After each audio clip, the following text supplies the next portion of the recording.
In a city where underground fighting was more than just a hobby, there lived a guy everyone called the Viper. His real name wasn't important. What mattered was his reputation. He was the kind of fighter who didn't just rely on his fists to win. He used his words too. And let's just say, his words weren't exactly polite. The Viper had this way of walking into a room like he owned it, his flashy moves catching everyone's attention. Whether it was throwing punches with perfect precision or cracking jokes at his opponent's expense, he always made sure all eyes were on him. But here's the thing about the Viper. He wasn't just confident. He was cocky, like over-the-top can't stand him cocky. Every time he stepped into the ring, he'd make sure to remind everyone why they should bow down to him. "You're wasting your time even stepping foot in here," he'd say to his opponents before the fight even started. "This is my stage and you're just here for me to shine." It wasn't enough for him to win. Oh no, he wanted to crush people's spirits first. One night, after another easy victory, the Viper was basking in the spotlight as usual. The crowd around him was loud, cheering and chanting his name. But among all the noise, something, or rather someone, caught his eye. Sitting quietly in the corner of the gym was a tall, muscular man with dark skin. Unlike the rest of the audience, this guy wasn't jumping up and down or shouting. He sat there calmly, arms crossed, watching everything unfold without saying a word. At first, the Viper didn't think much of it. People came to watch fights all the time, right? But then he noticed how some of the other fighters kept glancing at this man. There were whispers going around, little murmurs that traveled through the crowd. Someone mentioned that this guy used to be a boxer, a really good one. Another person said he could bench press twice his body weight without breaking a sweat. These rumors piqued the Viper's interest. Who was this mysterious guy sitting in the shadows, acting like he didn't care about the chaos happening right in front of him? Curiosity quickly turned into irritation. How dare this stranger sit there so cool and collected while he, the Viper, was putting on a show? Didn't this guy know who he was dealing with? Feeling a surge of annoyance, the Viper decided to address the situation head-on. Walking over to where the man was seated, he planted himself directly in front of him, blocking his view of the ring. "Hey, big guy," the Viper said, his tone dripping with sarcasm. "What's with the quiet act? You got something to say, or are you just going to sit there looking tough?" The man looked up slowly, his expression unreadable. For a moment, neither of them spoke. Then, finally, the man replied in a deep, steady voice. "I'm just here to watch." That answer only fueled the Viper's frustration. "Watch? That's it? You come to a place like this just to watch?" He leaned in closer, his smirk widening. "Or maybe you're scared to step into the ring yourself. Is that it? All those muscles for nothing?" The man didn't flinch. If anything, he seemed amused by the Viper's antics. "I don't need to prove anything to you," he said simply. For a second, the Viper felt a flicker of doubt. This guy didn't look like someone to mess with, but his pride wouldn't let him back down now. Instead, he doubled down, raising his voice so everyone nearby could hear.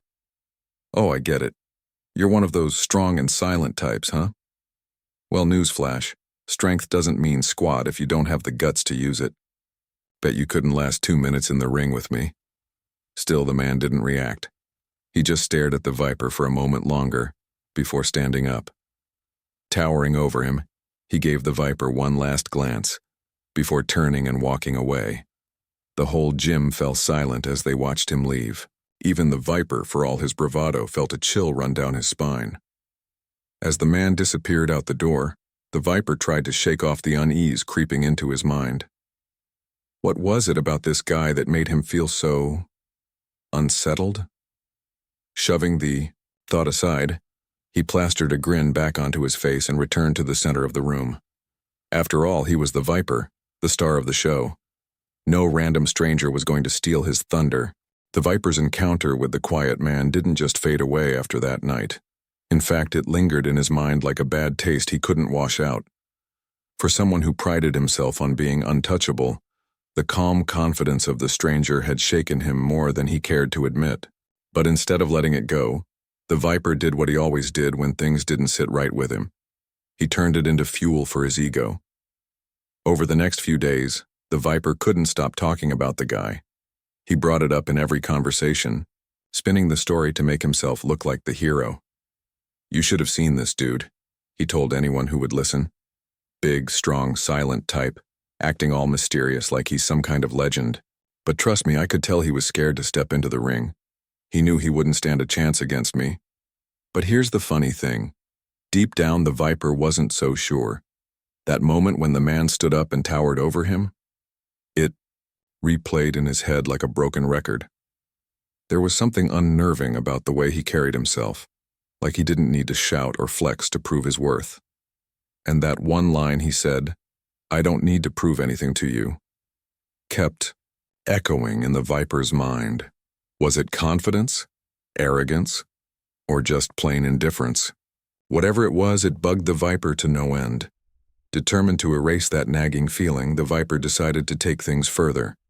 If the guy wasn't going to come back to the gym, then the Viper would bring the fight to him.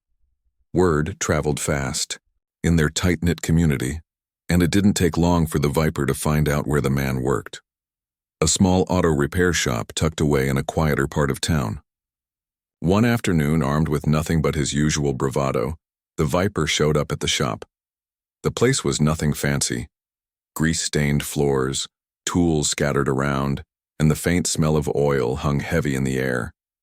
The Viper spotted the man immediately. He was bent over an engine, sleeves rolled up, focused completely on the task at hand. The Viper strutted in like he owned the place, his leather jacket creaking as he moved. "Hey, big guy," he called out, his voice loud enough to cut through the hum of machinery. "Remember me?" The man glanced up briefly before returning his attention to the engine. "Yeah," he said flatly. "What do you want?" "Oh, come on," the Viper replied, pretending to be offended. "That's how you greet your biggest fan? I came all the way here because I figured maybe we got off on the wrong foot last time. Thought we could clear the air." He leaned casually against a workbench, smirking. "Unless, of course, you're still too chicken to face me." The man straightened up slowly, wiping his hands on a rag. For a moment, the Viper thought he might finally get the reaction he was looking for. A spark of anger, a challenge, something. But instead, the man just shook his head.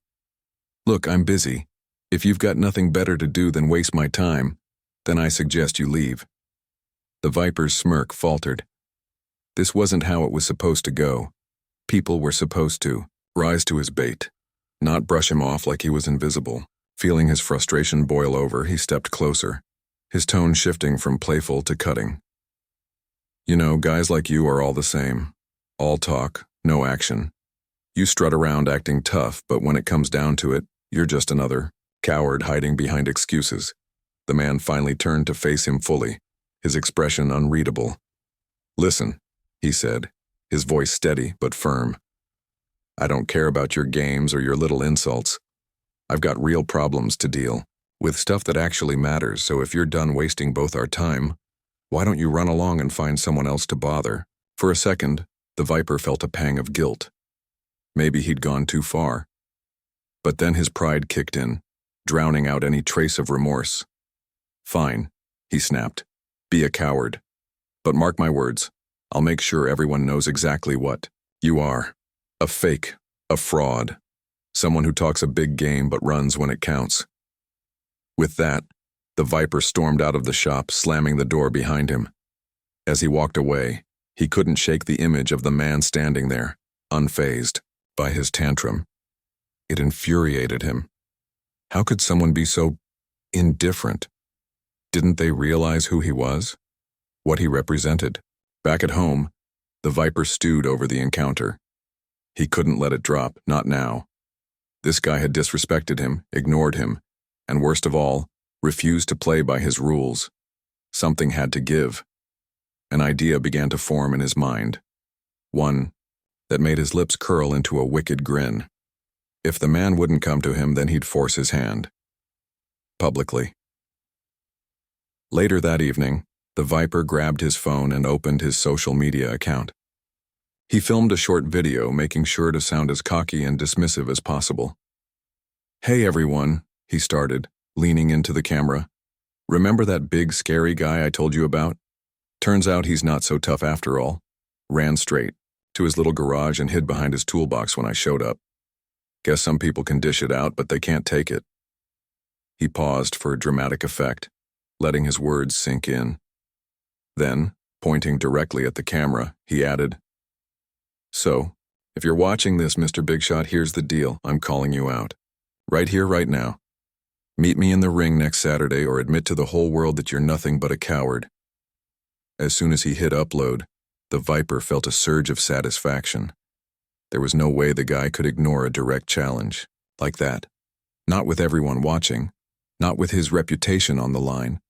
By the time the fight rolled around, the Viper was certain he'd have the upper hand. After all, he thrived under pressure. Guys like that mechanic, they cracked the moment things got real. The Viper's video hit the internet like a spark in dry grass. Within hours, it was everywhere, shared, liked, and commented on by hundreds of people. The underground fighting community buzzed with excitement. Everyone wanted to see how this would play out. Would the quiet mechanic step up, or would he fold under the pressure? For some, it was just another chapter in the Viper's long list of antics. But for others, it felt different. This wasn't just about proving who was stronger, it was personal now. Word traveled fast, and soon enough, the mechanic couldn't escape the whispers. People came into his shop not just to get their cars fixed, but to slyly ask if he'd seen the video. "Hey man," one customer said while pretending to browse through car parts, "is that guy serious? You gonna let him talk about you like that?" Another chimed in, "You know, everyone's talking about it. They're saying you're either gonna show up or run away." At first, the mechanic ignored them. He went about his day like nothing had changed, tightening bolts, changing oil filters, and keeping his head down. But as the days passed, the weight of the Viper's challenge started to press on him. It wasn't so much the insults themselves he'd heard worse over the years, but the fact that they were public, loud, designed to humiliate. And deep down, he knew the Viper wouldn't stop until he got what he wanted. A reaction. One evening, after closing up the shop, the mechanic sat alone in his small office, staring at his phone. His friends had been blowing it up all day, sending messages urging him to ignore the Viper. "Don't give him the satisfaction," one text read. "He's just trying to rile you up." Another friend called and said, "Man, you don't need this drama. Let him have his little moment, who cares what he says?" But there was a part of him, a small, stubborn part, that didn't want to back down.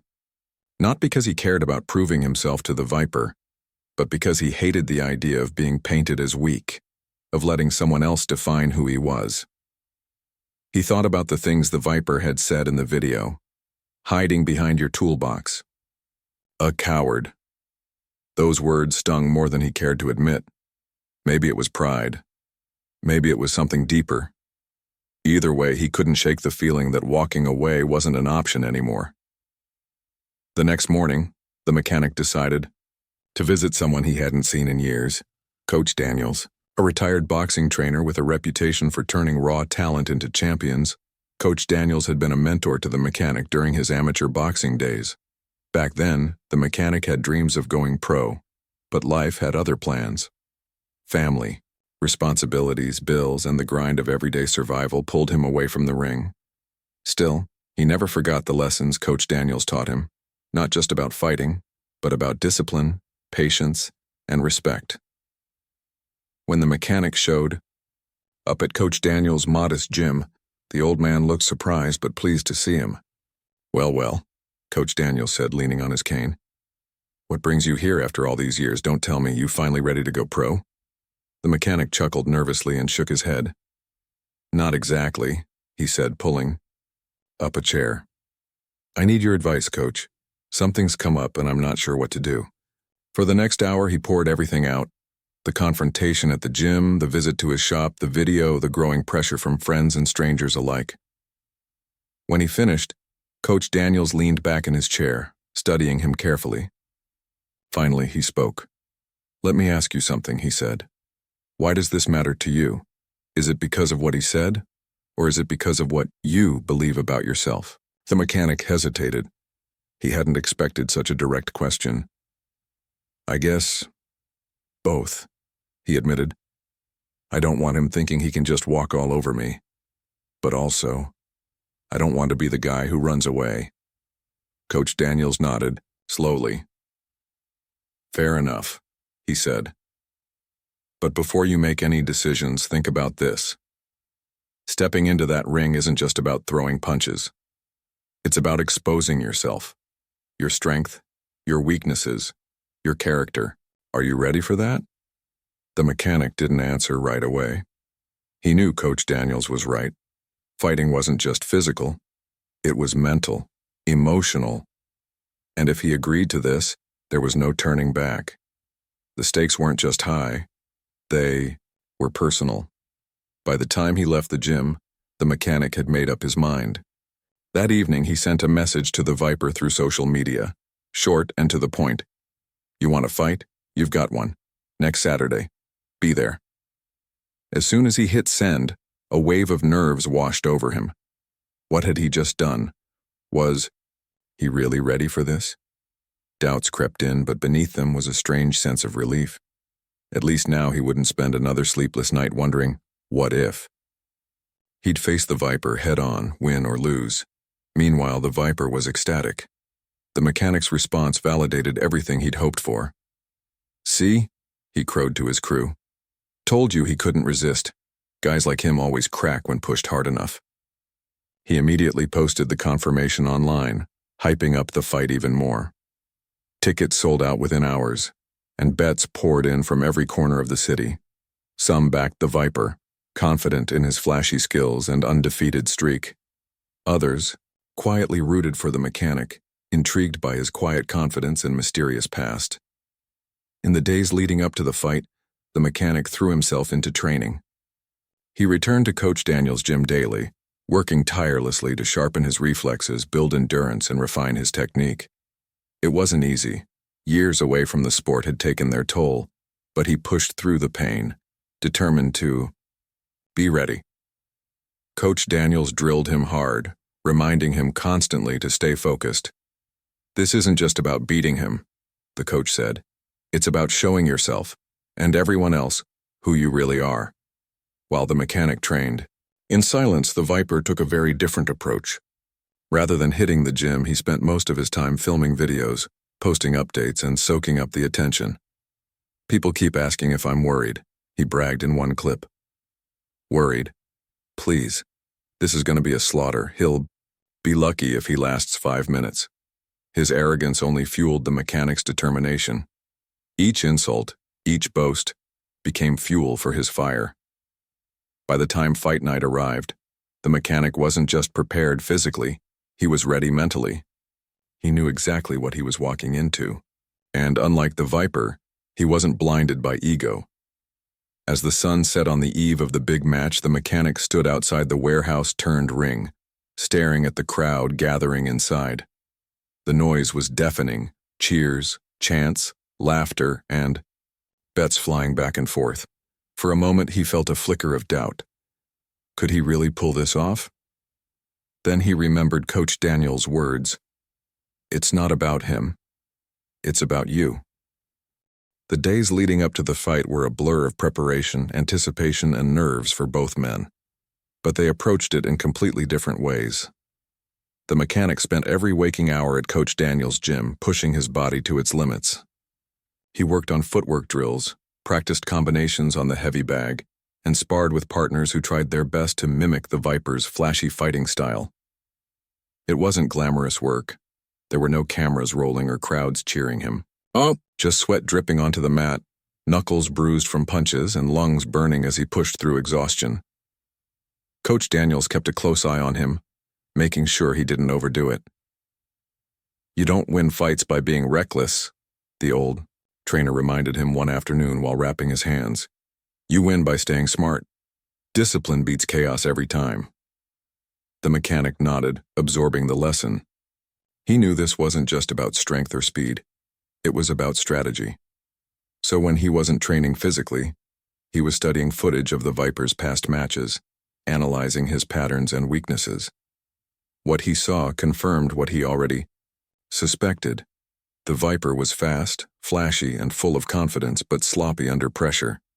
His technique relied heavily on overwhelming opponents early, throwing flashy kicks and spinning punches designed to wow the crowd more than do real damage.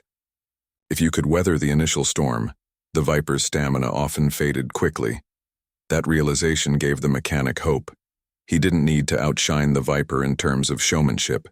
He just needed to stay patient and wait for the right moment to strike. Meanwhile, the Viper's approach couldn't have been more different. Instead of hitting the gym, he focused on building hype. Social media became his playground, where he posted videos almost daily, each one more outrageous than the last. In one clip, he shadowboxed in front of a mirror, flexing his muscles and shouting into the camera, "This guy thinks he's tough? Let me tell you something. He's about to find out what happens when you mess with a Viper." In another, he paraded around the warehouse where the fight would take place, pointing to the ring and declaring, "This is where legends are made and cowards are exposed." His crew fed into the spectacle, laughing loudly at his jokes and egging him on. They assured him that the mechanic didn't stand a chance. "Dude barely trains anymore," one of them said dismissively. "He's all talk, no action. You're gonna mop the floor with him." The Viper ate it up, soaking in their praise like it was fuel for his ego. But beneath the bravado, a tiny seed of doubt lingered in the back of his mind. He'd seen the mechanic once before, at the auto shop, and something about him had felt off. Not scared, not intimidated, just calm. Too calm. Still, the Viper refused to let those thoughts take root. Instead, he doubled down on his usual routine, partying late into the night, showing up late to practice sessions, if he bothered to show up at all, and spending most of his energy crafting clever insults for his opponent. When someone asked if he was worried about the mechanic's size and strength, he waved them off with a laugh. "Strength doesn't mean squat if you don't know how to use it," he boasted. "And trust me, this guy has no idea what he's doing." As fight night drew closer, the contrast between the two fighters grew even sharper. While the Viper basked in the spotlight, the mechanic stayed grounded. He leaned on his support system, Coach Daniels, a few close friends, and the lessons he'd learned years ago in the ring. One evening, after an especially grueling training session, Coach Daniels pulled him aside. "Listen," the old man said, his voice softer than usual. "I know you've got a lot riding on this, but remember why you're doing it. This isn't about proving anything to him. It's about proving something to yourself." The mechanic nodded, feeling the weight of those words settle in his chest. For so long, he'd carried the burden of other people's expectations, family, friends, even strangers. Now, for the first time in years, he realized this fight was his chance to reclaim control, to step into the ring, not as someone else's opponent, but as himself. On the morning of the fight, the mechanic woke up early, his stomach churning with nerves. He went through his usual routine, stretching, eating a light breakfast, and mentally rehearsing his game plan. But nothing could fully calm the storm inside him. By mid-afternoon, he arrived at the warehouse, slipping quietly into the locker room reserved for fighters. The space was small and dimly lit, the air thick with tension. As he laced up his gloves and wrapped tape around his wrists, he allowed himself a moment of quiet reflection. This was it. No turning back now. Across the hall, the Viper was putting on quite the show. Surrounded by his crew, he bounced around the room, shadowboxing and shouting playful jabs at imaginary opponents. "Yo, you see this energy?" he yelled, gesturing wildly. "This is what champions look like. That guy out there, he ain't ready for this." His friends cheered him on, snapping pictures and recording videos to post online later. But despite the noise and excitement, the Viper couldn't shake the uneasy feeling creeping up on him. Earlier that day, he'd caught a glimpse of the mechanic arriving at the venue, calm and composed like he didn't have a care in the world. That image stuck in his mind, gnawing at his confidence. When the time finally came, both fighters made their way to the ring. The mechanic entered first, walking slowly and deliberately, his expression unreadable. The crowd erupted into cheers and boos, their voices blending into a deafening roar. Then came the Viper, strutting in like he owned the place, flashing grins at the cameras and pumping his fists in the air. The energy in the room shifted instantly. Everyone could feel it. The tension, the anticipation, the unspoken promise that tonight would be unforgettable. As they stood face to face in the center of the ring, waiting for the referee to give instructions, the Viper shot the mechanic a cocky grin. "Ready to get wrecked?" he taunted, his voice loud enough for everyone to hear. The mechanic simply stared back, his eyes steady and focused.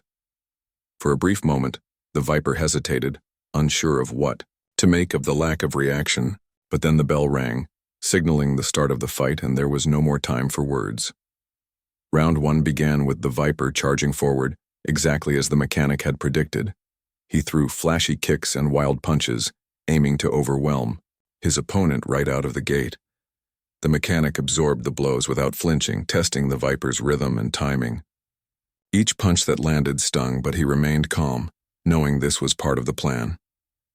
Let the Viper burn himself out. Stay patient. Wait for the opening. By the end of the first round, the Viper was already breathing hard, his movements slightly less precise.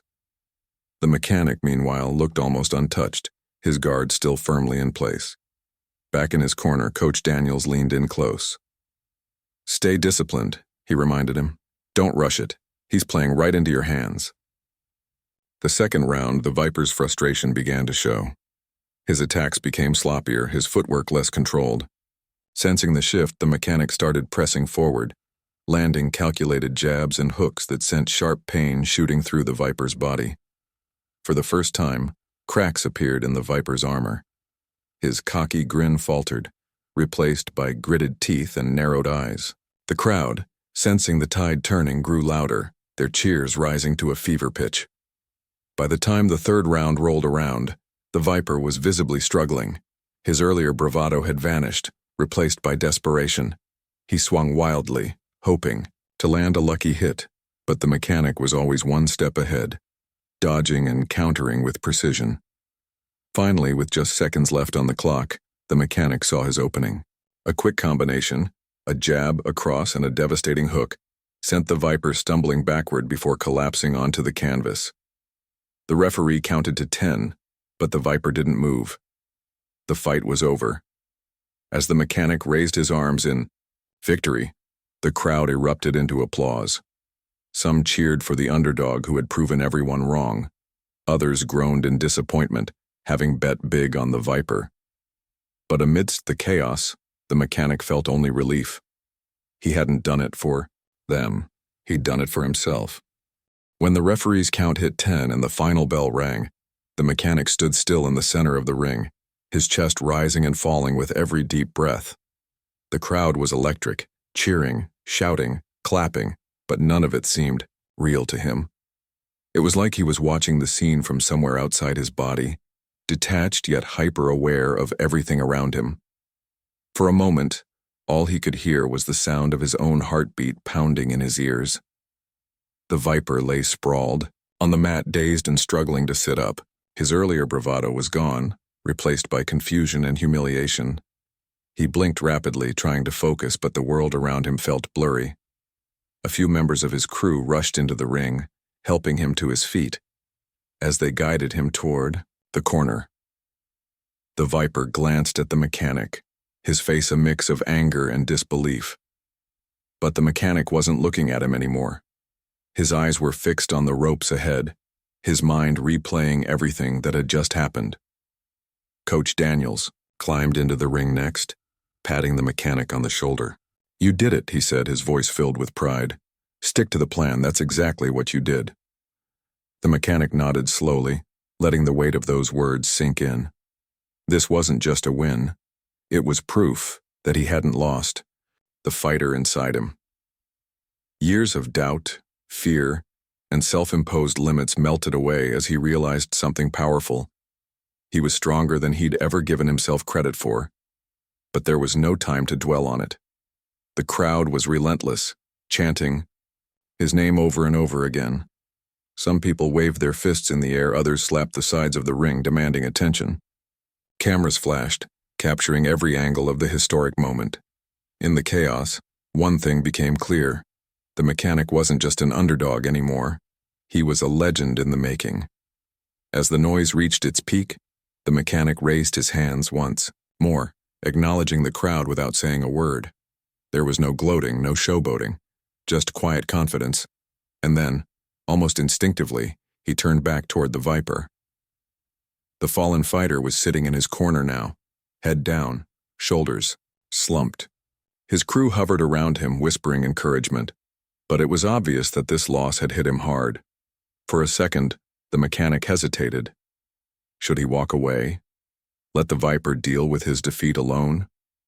Or should he say something? After everything, the insults, the taunts, the public challenge, it would have been easy to rub salt in the wound. People expected it. They wanted drama, fireworks, a knockout blow, both literal and verbal. But something stopped him. Maybe it was Coach Daniels's voice echoing in his head. It's not about him. It's about you. Instead of turning his back, the mechanic took a step forward, closing the distance between them. The crowd went silent, unsure of what was coming next. Even the Viper looked up, startled, as the mechanic extended a hand toward him. For a moment, neither of them moved. Then, slowly, reluctantly, the Viper reached out and shook it. The gesture was simple, but loaded with meaning.